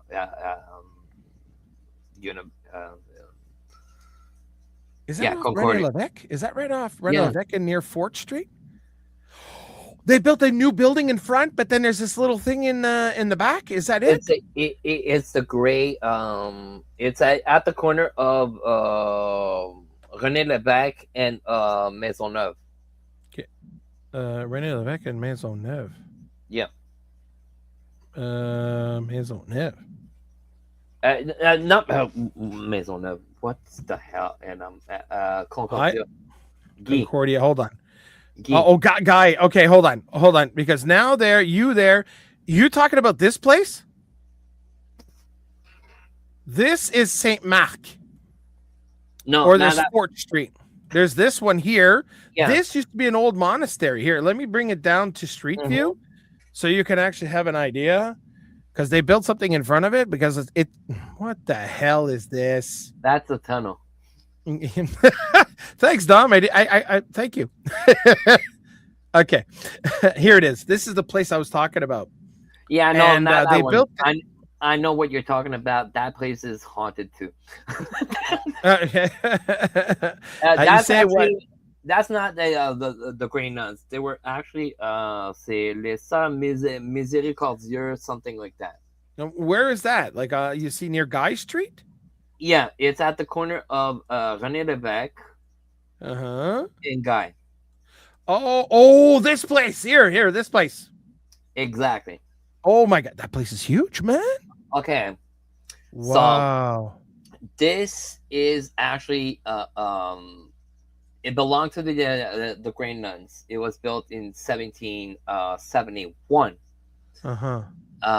It was actually the a farmland before that. The guy that had that farm committed at the time it committed a big no-no in the French regiment. He killed his neighbors to rob them for money. He got he got the treatment, got beat up, dragged in the street. Yeah. So he got dragged from Place Jacques Cartier to the corner of Guy and René Lévesque. Mhm. When you pass there, you see a red cross. Well, it's more burgundy cross now. Okay, that's actually called La Croix du Meurtrier. In the New French regiment, when you killed somebody, they will kill you at the spot you committed your crime and will leave you hanging in a cage. So this guy obviously got Wow. tortured. He he claimed that he killed his neighbors to take the money, and obviously he got tortured on Place Jacques Cartier, where a lot of people do not know that that was a place of torture and whipping. They also have, There? yeah, Place Jacques Cartier, right on the top of Place Jacques Cartier, you have that big the obelisk, okay, and right Yeah. in front of that you have Place Beauclain. Yeah. Okay, so right at the corner of Place Beauclain, you have three flags flapping in the air. That was actually the hanging spot. They hang 43 people there. Damn. Wow. So, and for people not knowing what I'm talking about, Place Beauclain is like a fountain to a general, a French general. They named that at his name. Right behind, there's a battlefield that's called Les Champs de Bataille de Mars, Mm. or Mars battlefields. Here, There you know was what? never battles there, but that's yeah. You know what? I'm gonna So show people, okay? yeah, no problem. People are gonna freak out. They're gonna say this guy. No, but no, but seriously, this is where people need to, you say the fountain, right? Yeah, fountain. Now Um, you're showing Marché Bon Secours. Go up a little bit. yeah, I'm gonna try to figure out Right there. here. You're almost there. Yeah, hold on a second. I'm trying to see. No, this is the old port. Okay, good. Yeah, Place Beauclain is next to Marché Bon Secours. Okay, there's McGill. Okay, wait, I'm trying to figure out something here. Usually, I'm very good at spotting this. Okay, hold on. We're looking at for the Hotel de Ville, right? Yeah, Hotel de Ville. Mm. Okay, well, Notre Dame Street. There you go. Oh, it's right here. Okay, there you go. Let me just X this. Okay, there you go. You got the Champ Mars, which is here. Yeah. You got the here. This is you're talking about this obelisk right here, right? Yep. Okay. So That used to be. Holy shit! right Okay. where you see that white truck on Yeah. the streets. Okay. So you see those three post flags Yeah, right here. on the sidewalk. Hold on. Oh, that's even Oh, better. yeah. Let me just go right here. Dun, da, da, da. There you go. Yeah. So those three flags right there. That's where they hanged 43 people. So right behind, 43 people. yeah. So right behind that's those flags, you'll see there's a statue there and a fountain. Yeah, there's a here. This is the wow. Sorry about this, ladies and gentlemen. Okay, here's the fountain. Yeah, and here's Okay. the statue you're talking about. Okay. So from the statue to Yeah. the posts where the posts were, the flag posts were, that's actually Hmm. the first underneath ground. That's actually the first prison of Montreal. Right there, eh? Yeah. So obviously it's haunted. We do an investigation there on a tour. It's called the Old Montreal tour. We started that last year, so we go there, investigate the hangings, people in the prison, because kids and people died. They died there, and the building you're seeing on the right side of the picture, that's the Hotel de Ville. Yeah, that's City Hall, Montreal So City for Hall. people that know a little bit of history and know about General de Gaulle, a French government back in the day, he did a speech and said, "Vive le Québec libre." Stop there Well, it to was see. very, Yeah, you can't see it right now, but yeah, where the stairs are, in the middle of the building, there's a balcony there. That's where that famous French general did the speech. Well, actually, you see yeah, the picture. So right on top of that balcony. yeah. So if you can turn the picture on the other side, facing that building, yeah, that lovely building right there. Right here, this Yeah, house. yeah. That house was built in 1705. It's presently a museum. It's called Musée de Château Ramsay. There you go. So it doesn't Yeah, look yeah. much, but that house has stories high. And back in the time when in 1775, on the 3rd of November 1775, the Americans took control of Montreal. So Hmm. till the 7th of January 1776, in that lovely building, the Americans, that was the central for the American government here in Montreal. Once again, if you do not believe me, you can go on internet. You'll see the information I'm talking about. You're talking about when they had the War of Independence. Mm-hmm. The established, let's say, during the 1776 was basically the American Revolution, Yeah. and they There were were there, and they hid there because Montreal was, I think, was kind of like a safe haven, I think, for them. it was a hub. A lot of big names have slept inside that building. And when I'm talking about Washington has been in Montreal. People like that.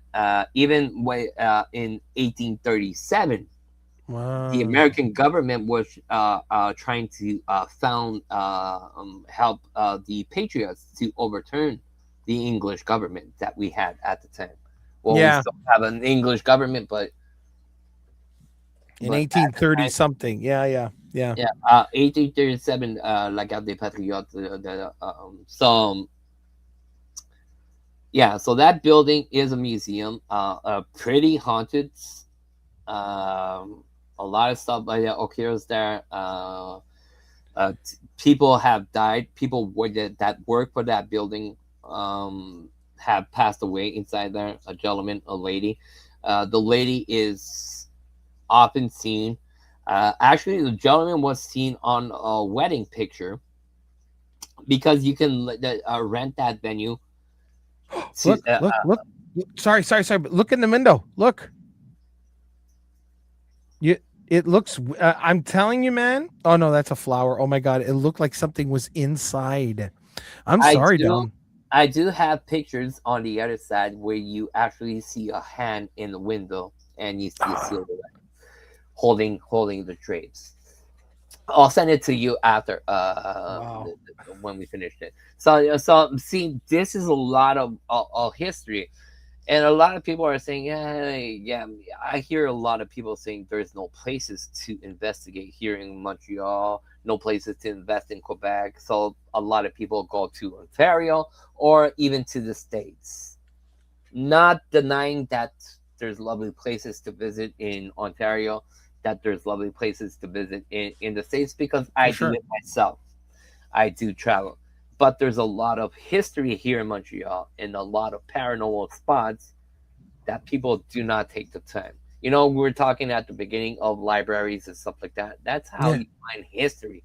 That's how you find all those spots of people. And some people go to the museum, they see all old artifacts and stuff like that. They do not Yeah. know that the let's take example Marché Bon Secours. Do you know that that was the first sort of autopsy place in Montreal. No, Student, I didn't know that. That's students from interesting. the Collège of Laval was there doing autopsies down in the basement of. Do you know that presently in Marché Bonsecours, not 100 years ago, presently there's still old beds and handcuffs tied to the wall for the witches in Montreal. We had a witch hunt in Montreal. Are you serious? 14 witches that were burned, that burned to the stack. Estate. Yeah. Wow.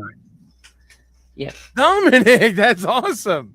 You see, this You is shit know, that, like, yeah, I'm telling a lot of people, like, I thought I knew stuff, do you but know that since I met you, man, it's like, but let's go on a run a little bit. Do you know that the old port of Montreal, the first part of the old port, where you see that clock, yeah, the clock, the famous clock. Yeah. that first part of do you know that we have that old, well, they they remodeled the thing, but the first real port that we had so people could get off the boats is the Molson family responsible of that.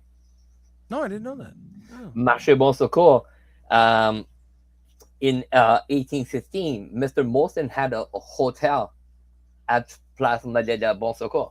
So the last part next to the church, that was Mr. De Molson's hotel. It burned. Obviously, people passed away inside Yeah, yeah. that place. People in Montreal were a bit crazy at that time. So people had died. The bodies were still there. Instead of taking everything away, they just constructed on top. Right on top. Better building. That building also passed on fire. Not even 18 years after. So in 1815, Mr. Molson Hotel did that burn. So the thing took 2 years to construct. It was like an opera hall or stuff like that, and that was in 1817. In 1833, that passed to the empire. No harm, no people passed away in that second fire. But what they did, they just plotted the land and constructed Marché Bonsecours on top of that. So now you got two layers of dead people or whatever Well, remnants, one layer of dead people, dead the people. other one. But don't forget, before Marché Bonsecours, Yeah. that was like a sort of field. They had, if you want to call it, fever sheds. People getting off the boat were sent into the tents, saying, Oh, "You have quarantine. cholera, stay in that tent. You have typhus, that tent. You have." And when people would pass away, that lovely church that they have on the corner, before constructing the church, that was the mass graves of the dead bodies. There's about 35,000 people buried underneath that church. That big church in the old port. There's two of the churches in the old part. There's one in the middle of that, but the one I'm talking, the one next, stick next to Marché Bon Secours. Okay, you know what? Hold on there, boy, because we're going for a ride. Hold on. Okay, here. This is Marché Beausecours, Yeah, it's and you right. said a church. It's right next Uh, to Marché Bon Secours. You can't miss it. See, you see. it's right No, here. You mean this one? No, no, go further up on the picture. up. Yeah, that big gray thing, that's Marché Bon Secours. This right here. Yeah, that long gray rectangle, that's Marché Bon Secours. Go further up on the picture. Oh, this thing. Okay, that church, Okay, right let me just underneath go. that church. Okay, This thing. yeah, exactly. Yeah, that's that church. Okay, so underneath that church, okay, underneath that church, there's about 35,000 bodies buried underneath that part of church. 35,000. Hmm. Where the hell did they find the room for that? Those were people coming to Montreal to start a new life. So Irish people, Italian people, German people, Yeah. name the people. They were leaving the old continent to start a new life in the new continent. Obviously, 1847 was crazy. You had the typhus in Yeah.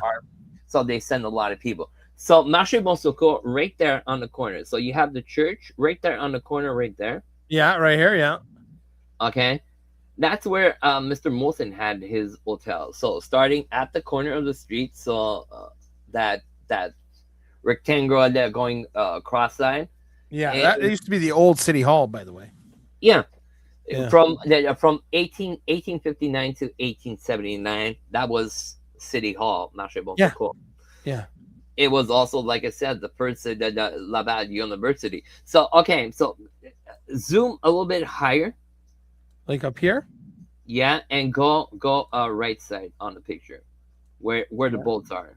Yeah, the boats, the marina. Yeah. Okay, okay.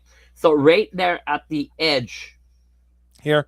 where you see that triangle, You mean the clock tower? yeah, the clock tower is there, the beach there. So right at the point, go at the point of the beach.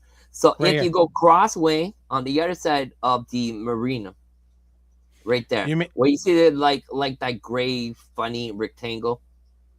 you mean like this thing here? No, further down on the street, on the other side of the water. Oh, this side right here. Yeah, that funny gray rectangle. Where you Yeah. see that bush, Yeah. that's exactly where Calcio dropped his feet in 1535. If you go Ah. there, if you go there, there's nothing to tell you that Calcio put the feet down there. Okay, let me see if we can see it from there. You mean this thing right here? You're exactly there. Ah, so nothing, just No the clock tower. milestone, no marker, no nothing, no nada. That clock was actually built. It's a replica that we built in homage of the British to resemble. So a lot of people will call that our Big Ben of Montreal. Yeah, it's not that big though, but yeah, I know what you mean. No, but it was a homage. It's like, some countries have the Tour d'Eiffel and stuff like that, or Yeah, the Eiffel Tower. stuff Yeah, like that. yeah. So that's that, Wow. that tower was built. So in 1909, they decided to convert that for the soldiers, marine that had passed away for different wars. So it's a monument, but it's also really haunted. Why? Because let's say you were doing the trip from Europe to Montreal. Okay, Yeah. you would stop at Grossil, the quarantine station. Then they would ship you to Montreal. But people that would die on the boats from, let's say, Quebec to Montreal, if they were close to Montreal, they would put you in a white thing, tie you up, and keep you on the deck of the boat. If you were far away in the ocean, they would just dump you in the water and Yeah. continue their merry way. So once they got to Montreal, they needed a place to take out the bodies, and that clock was the place where they dropped the bodies. Damn. So Wow. people, the grave diggers would take the bodies and bring them to the mass grave. Then they started, when the British got here, that's where they came up with the cemetery, because before that they would bury anywhere around old Montreal. They found a plot of land. That's a good place to put it. There you go. Yeah. Wartime. Wartime. You were British, French. I was native. We get in the war. I shoot you. You would be buried exactly where you passed away. Same thing for the natives. Obviously, if they had time, they would take you, and the natives would bury their bodies on top of the Montreal. So going from one point to the other, but on Montreal, Beaver Lake is actually a native cemetery. When they dig the lake to make a artificial lake, they found 13 bodies there. The surrounding of the Beaver Lake is actually also native bodies underneath there. They're not talking about that, but that's that's the case. It's really true facts. Wow, that's absolutely insane, man. You were talking about pieces of bodies in the cemetery. Cimetière Côte is known to have many parts of bodies laying around. Why? Because they have those Jesus, I call them prairie dogs, but they're not prairie dogs. They're marmots. Oh, not gophers. Gophers. Yeah, they're sort of gophers. Yeah, no, they're groundhogs. Thank you. So there's a lot of They have a problem in cemetery called Dinesh. They have a lot of groundhogs, and they will Groundhogs. go inside the caskets and take out the pieces of bodies. Oh yeah. I go like that. I go there a lot to the cemetery. Why? Because there's a lot of people they want to do private session, ghost box sessions, and stuff like that. Yeah, So yeah, I yeah. go with the family to do that. You don't see them exposed on my page because that's private. It's for the family. So I Yeah. record everything. I do a paranormal investigation, but with the family and for the family. Once I record everything, I give it to the family, and I do not keep. Even if I have like, I would have a full body apparition. Yeah, On, yeah, yeah, yeah. I Yeah. would not show that. Why? Because it doesn't belong to me. But No, no, you're professional, and I, there's I do respect. that as part of the services that we offer to our customers is private investigations like that. So What, yeah, Dom, I'm just going to tell you something that you may not believe me. I mean, yes, for sir. sure, for the voodoo doll, we're going to do this another time with the voodoo doll. Mm. We have tapped in close to in 8 minutes from now, 2 hours of alive. I don't know about you, but we did 2 hours together, and it doesn't feel like we did 2 hours. I, I just realized the time. I thought it was like 15, 20 minutes. Sorry. but I can't believe that we did a whole interview, you and I. Yeah, for sure. New McCary goes, Jeff, you have to do a part 2 with Dominic. He's a genius. But I mean, listen, you Dom, that's why I love doing it. For sure, ladies and gentlemen. I'm getting Uh, shy now. he's blushing. Yeah, I'm blushing. You can see I'm starting to get red for real, man. I'm blushing. This is awesome. This is awesome. This is I awesome. do not do that for for this, to be the best of stuff. I take what I do seriously. Um, I do try to help the most people I can in the paranormal field. I'm around in a lot of stuff. Some people know me about from, like I said, Investigation 13. Yeah. Some people know me because of Haunted Montreal and the Odyssey. I go a lot on radio shows, interviews, and stuff like that. So people know me around. But if you really know me, you'll know I'm a maniac of paranormal. At the beginning, we're not. People didn't see this, but in the back, we were talking about stuff. I was talking about history and stuff like Yeah. that. Yeah. And Yeah. Jeff Yeah. said, he goes, dude, keep some for the life. See, I told you, I had some stuff, and I still have some stuff. We Oh, I could know. go on for hours and hours and hours talking about paranormal. Dom, that's why it is a privilege and a pleasure having you on. And for sure, in the near future, I definitely would like to do a part 2 to this. And for Well, sure, man. like we did in French. Yeah. There's never enough of parts and stuff like that. But Oh, man. you're seeing it's a privilege and an honor. It's a privilege and an honor to be on your show, man. Because there's a lot of investigators out there doing stuff for paranormal, but you're also helping growing paranormal, doing stuff like this, Yeah. like Yeah. doing Jeff, and you're also dedicated to your work, also in English, but also in French. And Yeah.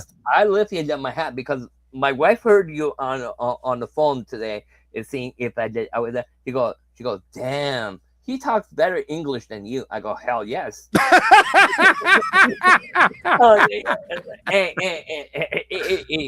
It was funny there, but yeah, you do amazing work. Thanks, Also, man. I appreciate it. don't forget that. And I'm not trying to, Now I'm blushing, man. but seriously, if you're not sub to Jeff, French or English, go sub to this guy. This guy's Thanks, man. amazing. He has great guests on his show, French English. So do not miss this. And like I said, whenever you want me, just say, hey Dom, we're going live, and if I can, I'll be there live, no problem. For sure, man. And like I promised you this summer, we're gonna do something special. Oh yeah, we're going hands on, man. We're going at it. I'm planning something special, like I said, for you, but also for some members listening. Yeah. You'll probably have the chance to come and investigate We have no date in mind yet. Yeah, We still we have don't to know talk yet. Yeah, about it, but we plan maybe on taking a couple of members with us to investigate on a yeah. paranormal investigation with us. That's awesome, Dom. Hey, listen, Dom, how can people where can they find your content or contact you if they need to? Well, obviously, I'm on all social medias, but hold on before everybody goes crazy because I saw some numbers go up on different platforms. The main platform I use is YouTube for videos. Mm, So Investigation 13 on YouTube, yeah. easy, plain simple. Facebook, where I post a lot of events, a lot of investigations open to the public. If it's with Investigation 13 or Haunted Montreal, they will be advertised there. I do have Instagram and TikTok, but I do not interact a lot there. So if you leave me a message there, it could take a couple of days, a couple of weeks before I answer your stuff. Sounds good, buddy. So the best way I would say Facebook Investigation 13 on Facebook. Just write to me if you have questions on equipment, on different things, different subjects. I will gladly answer. Do not get mad. This I would like to to point out. Do not get mad if I do not answer you in the next 10 minutes. If you write to me, Jeff knows I'm pretty busy, but Yeah, yeah. I do answer back to the people. It could be in the middle of the night. I will tell you, and I will explain myself. Sorry, I was doing this or that. No, no, for sure. This, Look, I mean, this look, is me, but yeah, just hang tight. I will answer your questions, sweet. whatever. So that's how to reach me. Yeah. Awesome, Dom. Dom, I'm going to put you in the back store. Stay there, and Yes, sir. we'll talk after the live, and we'll wrap this up. So thanks once again, and I hope. Well, we're definitely doing this again. Oh hell yes. All right, thanks, man. All right. That was Dominic. Yes, Dominique Desormeaux from Investigation 13. I hope you enjoyed your time with me. Listen, with us actually. 2 hours. Wow, 2 hours of good talk. A lot of blah blah. I hope you learned a lot. If you're not from Montreal, it's a great time to explore Montreal. You can contact him if you ever want to come here as a tourist. Listen, Montreal is a really good city for history. It is. Um, and slowly our history is getting erased. People are forgetting; they're not even taking in consideration. But and also, if you notice during my life, I've been fidgeting a lot with my arm and stuff. Is because I got a pinched nerve in my arm, and I'm going to be doing some physiotherapy, so I'm like kind of in pain. I got a pinched nerve. I don't know if you ever guys had that in your arm, but I got a pinched nerve and it's killing me. So if I'm like this all night, I apologize. It's just one of those things when you're getting older. So, ladies and gentlemen, please don't forget to like, subscribe. Oh yes, and share. Spread the love, baby. That's how it works. And ladies and gentlemen, once again, like I say every live, it's really important because without you guys, I'm simply just talking to myself. So have yourself a great night. Thanks a lot. And once again, don't forget to subscribe and check them out. Check out Investigation 13. Oh, yes. See you guys. See you later, guys. And don't forget, once again, without you, I'm just talking to myself. Have a good night.